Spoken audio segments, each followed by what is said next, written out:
Hey guys, Mrs. Dance here. In today's video, I'm giving you the option of fast forward. This way, if you're having difficulty on a question, you can just go to the question that you need help with. No sense in watching the whole video. I might go a little fast, so of course, pause when necessary. So we have to solve numbers 1 and 2 graphically. This is an inequality because of the symbols. With an inequality, you have to remember that there is shading. That is the main difference between an inequality and an equation. You can't graph anything unless y is by itself, so I will take the first equation and solve for y. Don't forget that this is a negative 5y, and that's so important when we're talking about inequalities, because I see my next step is to divide by a negative 5. Remember, when you divide by a negative, this inequality turns around.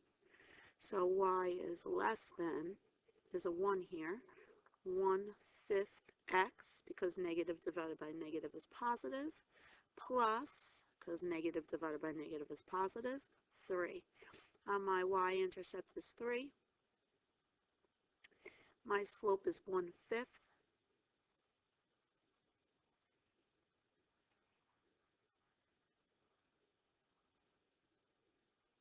Remember, positive slopes slant up to the right. This is not equal to, so it has to be a dashed line.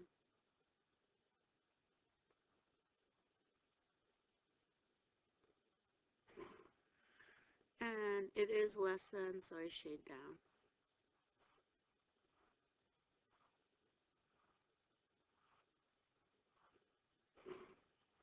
And don't forget to label the line. I like labeling it the original.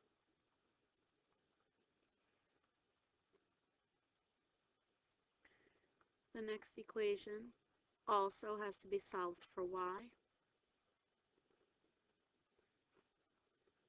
There's only one step to divide both sides by 5. So y is greater than 1/5 x minus 1. Negative 1 is the y-intercept. The slope is 1/5.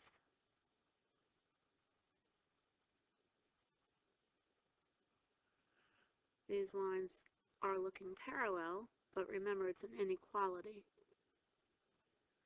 So we're looking for where the shadings intersect.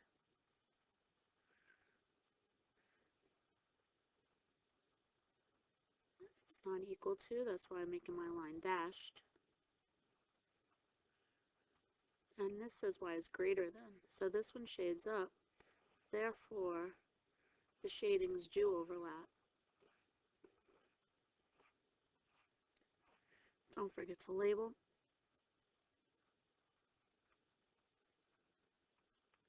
And don't forget to clearly mark where the solution set is. It's right in here. It asks you to check. There's so many answers. There's an infinite number of answers. On your quiz, I'm not going to ask you to check. On your quiz, I'll ask you to name a point in the solution set. So I can say that 0, 0 is in the solution set. If I checked 0, 0, it would work. I could say 4, 2 is in the solution set, and if I checked 4, 2, it would check in both of these things. Number 2, these are now equations, so it's going to be 2 lines, and I'm looking for the common point. Again, neither one can be graphed until y is by itself.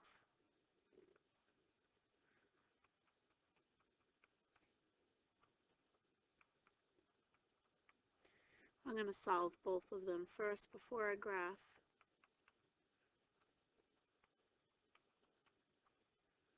Again, don't forget that's a negative 2y. I don't have to worry about turning any sign around. An equal sign looks the same no matter which way it's facing.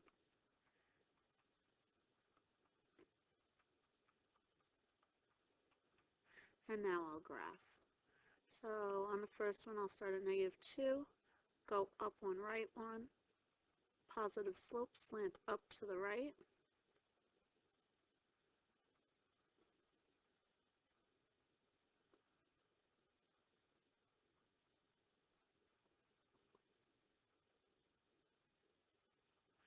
Equations always have solid lines. That's the only thing we draw.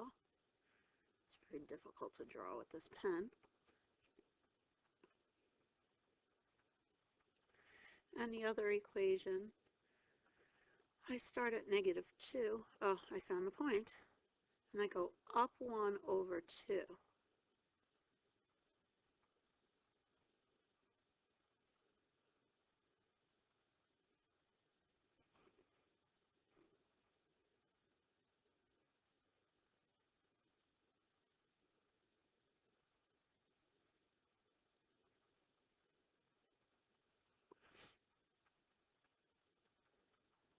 So the solution is at common point,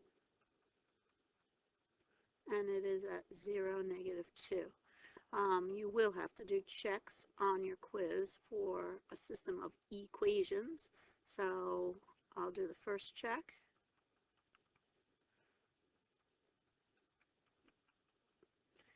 We plug in 0 for x and -2 for y.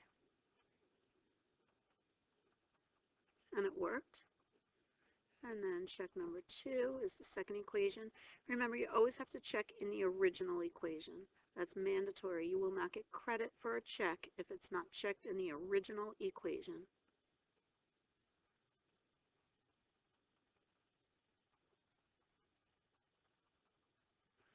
So those worked out nicely. The rest are done algebraically.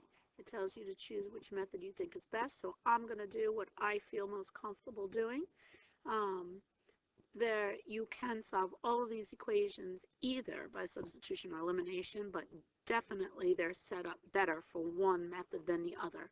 So of course I'm going to do the best method. This is set up for elimination. I don't even have to multiply by anything. I could see that the y's will be eliminated once I add. Some of you make a mistake here when you're dividing by 10. Remember, this is equal to a half, not 2.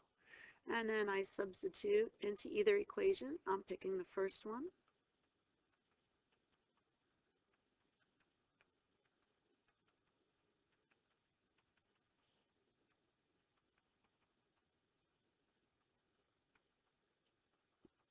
So I found one unique solution, a half comma 1. I have to do 2 checks.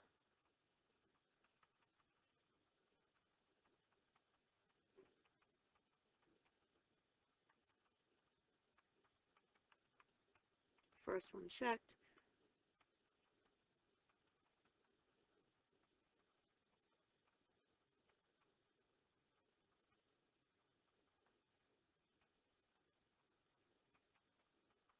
And a second one checked. Thank goodness. I would say that number 4 is set up for elimination. The only thing is I wish one of these 4's was negative, so I'm going to multiply the bottom by a -1. So the top equation stays the same, and the bottom equation, everything changes signs. Now I can add them.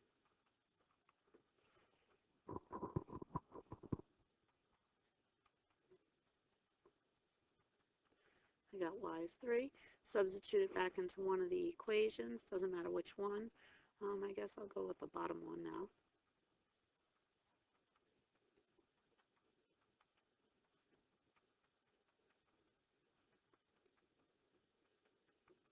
So my solution is 2, 3. I have to do 2 checks.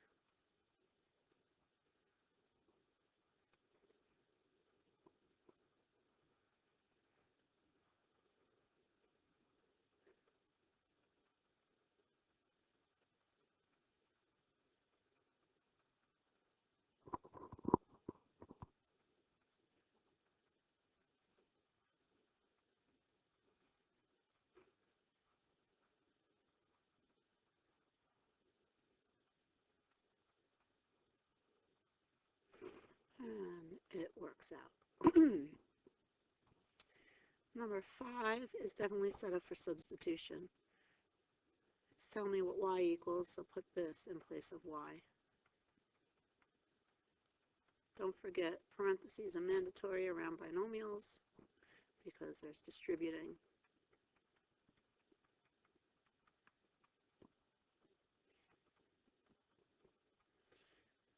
to combine these, and it's like I'm subtracting this at the same time, so I'm going to write that 5x equals 20. So I got 4, and then I always put it back in the box. So y equals 7. So I found my answer at 4, 7. I have to do 2 checks.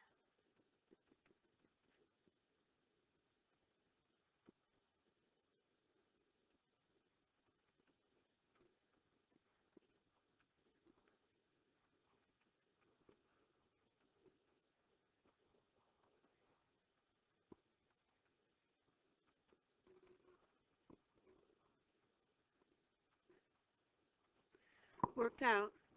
Now number 6, you could do substitution or elimination. If I did substitution, I'd have some fractions, and I don't feel like having any fractions. So I actually have to get these things lined up better. The equal signs aren't lined up. So I'm going to take the first equation and subtract a 3y from both sides so that the x's and y's are on the same side. So my first equation will say 2x minus 3y equals 0. So this is like an important equation to make sure you're paying attention to.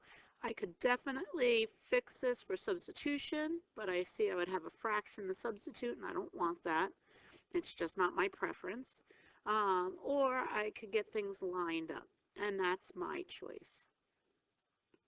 You can do it the other way, and you will get the same answer that I get if you do all your mathematics correct. So now things are lined up. These things are almost opposites. I just got to change one of the signs, so I'll multiply the bottom by -1.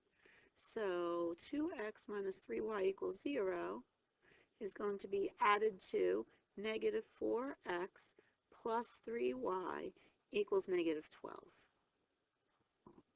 So -2x equals -12. So x equals 6. Now I'll substitute that in. You really can substitute it into either equation. Is one better than the other? I don't know. I'll substitute it into the top.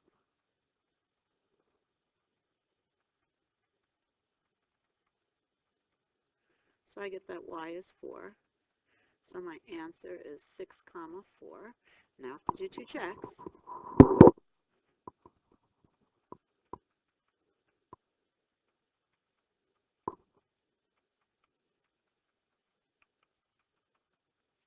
First one worked.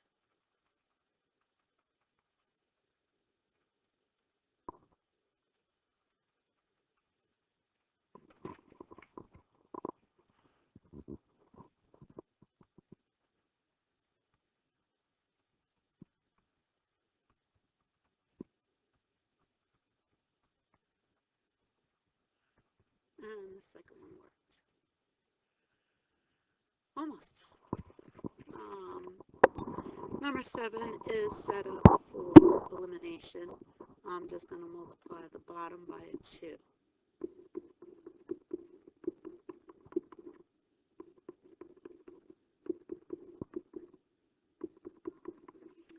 And look at this. These cancel, these cancel, these cancel. So what am I left with? I have 0 on the left, 0 on the right. That's true. They're not. I didn't figure out what x and y are, and that's because when I'm left with a true statement, there's actually an infinite number of solutions.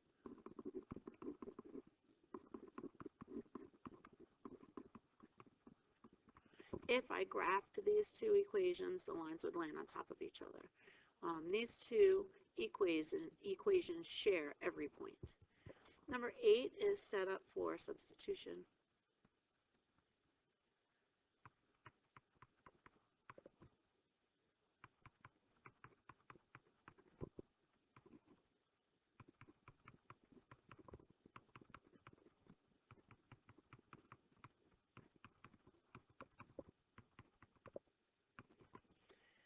And I always go back to the box. So I found my answer 8, 2. I have to do 2 checks.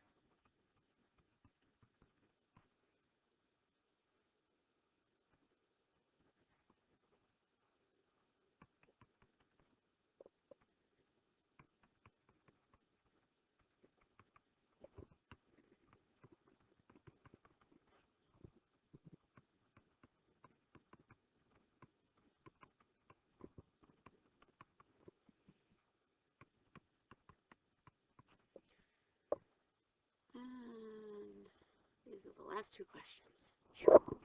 Number 9, substitution. Goes in for x.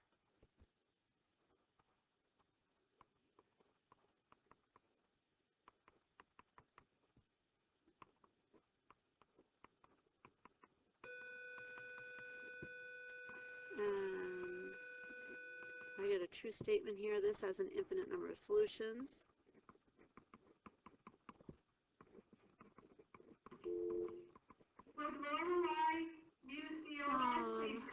And this one, I want to multiply. And I'll try and pick up in a moment since class is going to start. Okay, I'm back. So this video has been paused for 2 periods. So hopefully it all picks up right. But I started rushing and talking really fast. I got another visitor. Hold on. I'm back again. So I rushed on number 9. I can't even remember like where I left off. But number 9, you can see, was substitution. So I substituted it, did my distribution, and then when I combine the negative 6y with the positive 6y, I get a 0y. So really it's kind of like they're eliminated. They're on the same side of the equation with different signs, and I'm left with 18 equals 18.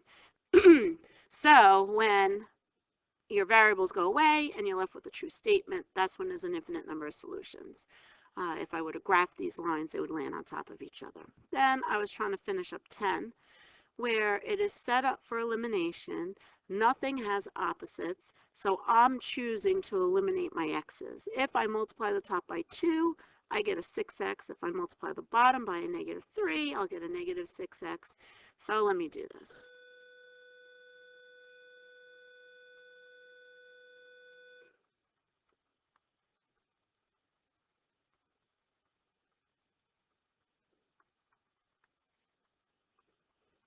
And then when I add these equations together,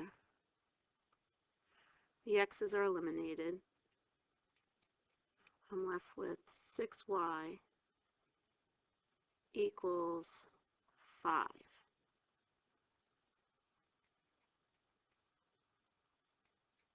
No, I am not.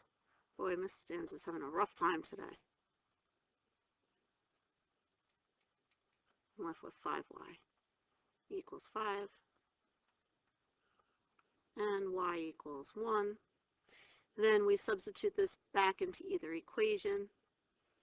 I don't know, I'll choose the bottom one.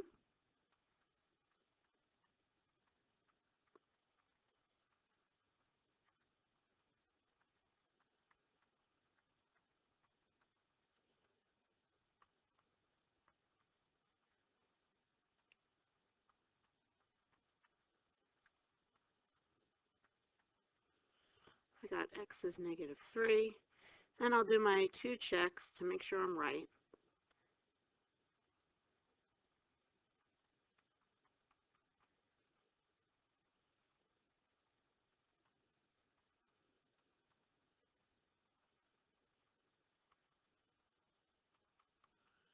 I feel like writing my point here. I forgot to do it before. So I get negative 9 plus 7, which is a negative 2. So the first check worked. And I'll substitute negative 3 and 1 and hope it turns out to be negative 3. Negative 6 plus 3 is a negative 3. So that check worked. So hopefully this was helpful. I know I was going through pretty quickly. I was trying to make the video as quick as I could, because who really wants to watch math for 20 minutes?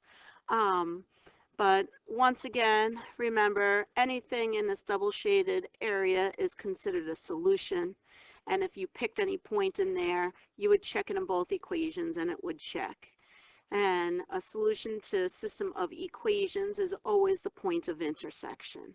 And if the lines were parallel, then this wouldn't have a solution at all. If the lines landed directly on top of each other, it could have an infinite number of solutions. And all of these that we solved algebraically it really means that if I graphed it, I would see the intersection at -1/2. And if I graphed number 4, the lines would intersect at 2, 3, and so on. Something like number 7, I had already mentioned, since there's an infinite number of solutions, these lines would land on top of each other. And there was another one. Oh, this one. Also, these lines would land on top of each other. A no solution means that they're parallel. So, thanks for listening, and I'll see you on Monday. Be ready for the quiz. Bye.